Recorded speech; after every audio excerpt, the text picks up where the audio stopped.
মদ বিক্রি করে ৮৮ বছরের সব রেকর্ড ভেঙে এবার প্রায় ২০০ কোটি টাকা আয় করেছে বাংলাদেশি মদের ব্র্যান্ড কেরু।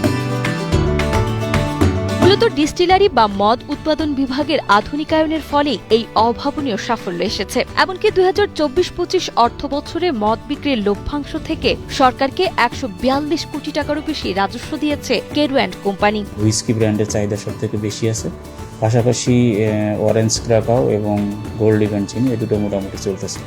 আমরা অ্যাকচুয়ালি ফরেন লিকারের এই মুহূর্তে ৮টা ব্র্যান্ড তৈরি করি। সরকারি এই প্রতিষ্ঠানটিতে vodka, fine brandy, imperial whisky, cherry brandy, cold ribbon gin, old rum ও রোজারাম সহ ৮ ধরনের মদ তৈরি হয়। ১৮০ মিলিলিটার থেকে ১ লিটারের বোতলে এসব মদ ঢাকা, চট্টগ্রাম ও দর্শনার নিজস্ব ডিস্টিলারি শপে বিক্রি হয়। ৫টি পণ্যগারে আমরা এটা সরবরাহ করেছি।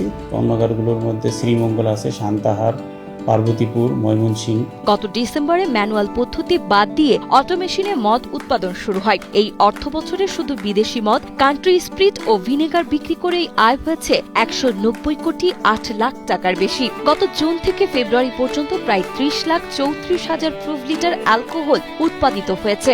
আমরা এই অটোমেশিনে ফরেন লিকার উৎপাদন করে বাজারে বিভিন্ন সাইজের ফরেন লিকার চাহিদা পূরণ করতে সক্ষম হচ্ছি। এতে কেরু অ্যান্ড কোম্পানি যেমন লাভবান হচ্ছে, এতে সরকার অনেক টাকা রাজস্ব পাচ্ছে। মদের পাশাপাশি কেরুর অন্যান্য খাত থেকেও আয় বেড়েছে। বাণিজ্যিক খামার, পরীক্ষামূলক খামার, জৈব সার এবং ঔষধ কারখানা থেকে এবছর আরো প্রায় ১.৫ কোটি টাকা মুনাফা এসেছে। তবে চিনি তৈরির উদ্দেশ্যেই প্রতিষ্ঠিত প্রতিষ্ঠানে এই চিনি খাতেই প্রায় ৬২ কোটি টাকার লোকসান দেয় কেরু অ্যান্ড কোম্পানি। যদিও চিনি উপজাত হিসেবে পাওয়া মদ বিক্রি করে এই প্রতিষ্ঠানটি সেই ক্ষতি পুষিয়ে নিট মুনাফা করেছে ১২৯ কোটি ৪৪ লাখ টাকা। কেরু অ্যান্ড কোম্পানির ডিস্টিলারি কারখানার লাভ প্রতি বছরই বৃদ্ধি পাচ্ছে। আমরা এখানে বলতে পারি যে ২০২৩-২৪ অর্থ বছরে প্রায় ১১২ কোটি টাকা সার্বিকভাবে কেরু কোম্পানির লাভ ছিল। ২০২৪-২৫ অর্থ বছরে সার্বিকভাবে কেরু কোম্পানির লাভ ছিল ১২৯ কোটি টাকা।